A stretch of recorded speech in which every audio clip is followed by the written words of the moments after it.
KERR9000'S Game Room. Hi, it's KERR9000. Welcome back to my channel and to my games room, where today I'm going to be talking about the video game on the Super Nintendo, Brawl Brothers, which is known in Japan as Rushing Beat Ran. Now, Brawl Brothers is a side-scrolling beat-em-up game developed and published by Jellicoe, and it came out on the Super Nintendo Entertainment System in 1992. It's the second game in the Rushing Beat series. The first game would be one I've reviewed before called Rival Turf, which obviously in Japan was called Rushing Beat, and it's followed by a game called The Peacekeepers. Now, for those that haven't played this, basically it's a Final Fight Streets of Rage style sideways walk-along beat-em-up, where you walk from one side of the screen to the other, fighting whatever bad guys come along, picking up food items to restore your health, but picking up weapons, in this case like sticks, guns, grenades. Interestingly, it's the only SNES game that features its Japanese version on the same cartridge, as far as I know. If you know another game that does, then please feel free to tell me. You can access this mode via a cheat code, which is quite interesting because Brawl Brothers is actually on the Nintendo Switch app as a playable game, and you can do the same cheat to get the Japanese one if you bring that up on your menu. Now,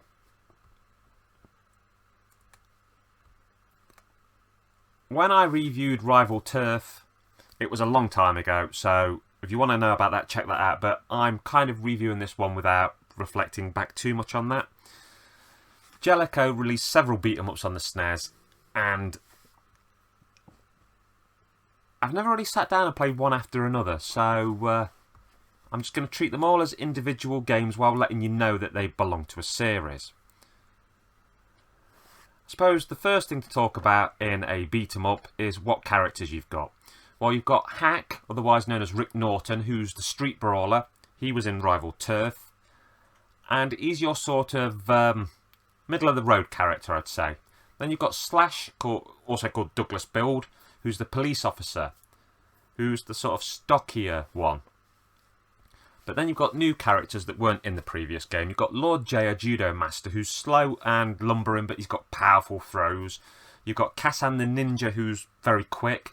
And then you've got Wendy Milan, who's a professional wrestler, who's quite blippy, but also has quite powerful moves. Now, the things I like about this game, I think it's got great graphics, I love the music to it, and I think there's a reasonable amount of variation in the style of enemies, certainly more than the previous game. People have criticised this game though for a lack of speed, and yeah, compared to some things like Streets of Rage and that, I would probably have to agree. But I will say that all of the characters have their own unique movesets, and so that makes them quite fun to experiment with. I will say I don't think the game has that many different stages, and it does follow the typical thing of, work through the stage, fight a boss. But some of the stages are long and drag a little bit to me. I'd have preferred more shorter stages to sort of chop things up a bit. And the game has got this love for background objects that can hurt you, which, you might have different mileage on to me. Also, the hit detection's a little bit different to something like Streets of Rage or Final Fight. You see, they're quite lenient about characters not being on exactly the same plane as you, whereas in this game you've got to be proper leveled up to hit them.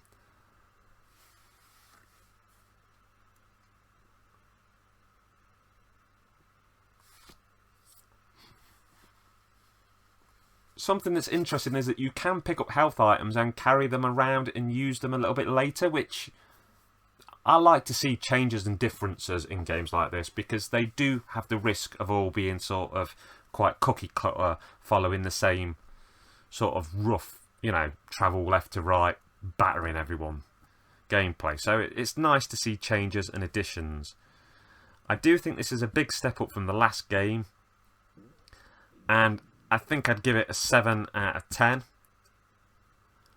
But I can't help but feel like nowadays, with the vast amount of games out there and the ability to download and pick and play what you want, the time that you put into this, you could be putting into Final Fight 2 or Streets of Rage 2 or Turtles in Time. There are better games of this style out there, both old and new. I mean, we've had some fantastic ones lately with like Streets of Rage 4 and the new Turtles game. But if you really love this sort of game and this one has somehow missed you, then I do think it's worth going back and having a look. Not the best example of its genre, but a pretty decent game. And the fact that it's available on the Nintendo Switch app if you're a subscriber, you know, that's a good way to check it out, because I think a loose cartridge of it would cost you £30 or more. Probably a bit more PAL, probably like 30 to 35 if you were looking for an American import, and more like 40 if you were trying to go PAL. Also, Jellicoe did bring out this Brawler collection cartridge a few years ago for the SNES, which had all 3 of the Rushing Beat games, and I think something else included, which that was about £50 at the time, which if you could track that down, that's not a bad way to experience them. But no, I think if you've got the ability to play them on the Switch, I think, you know, try it first. Try it first, see what you think, and maybe you might want to add it to your collection, or maybe it might just be a curiosity that takes 30 minutes out of your day. Anyway, thank you very much for watching my video. I'll be back again quite soon, I'm sure, with another game-related video, or, you know, there'll be other things on my channel like horror, other things that I hope you'll check out. But thank you very much for making it to the end of my video. Most importantly, enjoy the rest of your day and take care of yourself and each other. Laters, taters. Hi, it's KERR9000'S. I'd just like to say thank you for making it to the end of my video. I've got lots of stuff on my channel, my horror house doing horror reviews, my game room where I talk about video games, Sci-Fi Station, my Diet Corner videos, all kinds of stuff. I can also be found on the Retro Gamer U forum and the J Arcade forum, which are both great places full of great people and some great video game conversations. At the end of this video there'll be a little icon to tick if you want to subscribe, a link to a video and a link to one of my playlists. I'd also like to recommend the wonderful talented Just Jessica 1988 on TikTok, who does a lot of diet videos and is my supportive partner.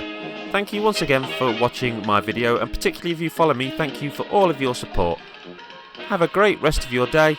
Laters, taters.